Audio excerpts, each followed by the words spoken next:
Hello guys! Welcome back to my channel. My name is Celine and for today's video po, gagawa si Inday ng coffee jelly para sa inyo. Kasi first day po natin sa work ngayon. So, kailangan natin magpalamig kasi sobrang medyo mainit dun sa pinapasukan ko. So, ipaggagawa ko po kayo ng coffee jelly para ma-relax po tayo. So, tara na guys!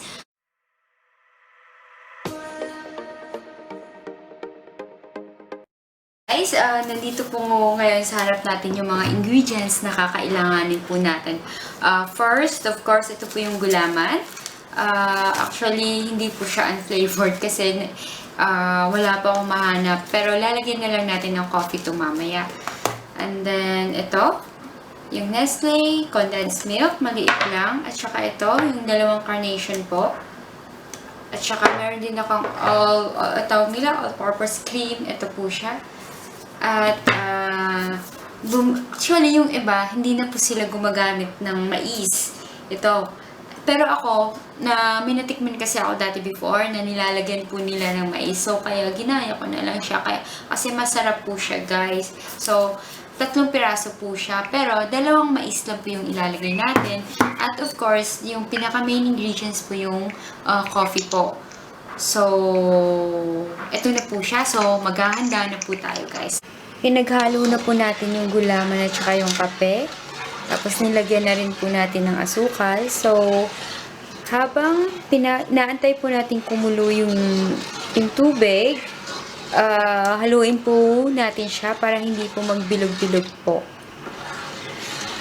Mahirap po pag self-service, yung walang kumukuha sa'yo. So, yan po siya, guys. I hope perfect po siya. So, antayin na lang po muna natin bago kumulo. Okay, guys? So, just wait a bit. So, guys, habang inaantay po natin yung pinapakuluang nating jelly, ito, hinanda po muna natin yung mga ibang ingredients. So, binuksan na po natin yung mga condensed po. At saka yung mais. Yan. Ito po yung mais. 2 po yan. 2 po yung mais. Yan. At saka yan yung isa. Tapos, itong isa po, yung all-purpose. Yan po yung ginagamit nila dito. And then, yung Nestle cream na condensed din po siya. Pero pag sa atin po, evap ata ito eh. Yan. So, ipiprepare na po natin para mas madali po tayong matapos po. So, yan na po, guys.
Guys, ito na po yung mga pinaghalo-halo natin. Yan po. So, yummy po siya. Yan po guys, halo-haloin na po natin. Kasi, yung ibang gatas po, condensed po, ay nasa ilalim po. So, habang hinahalo po natin to, antayin na lang po natin yung gelatin.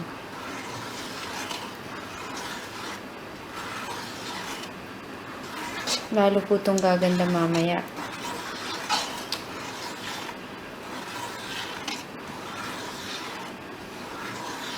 Yan po siya, guys.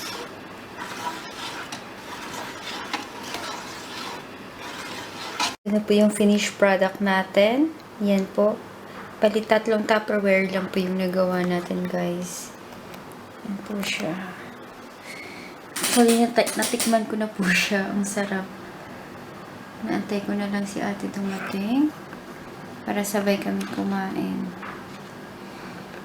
Guys.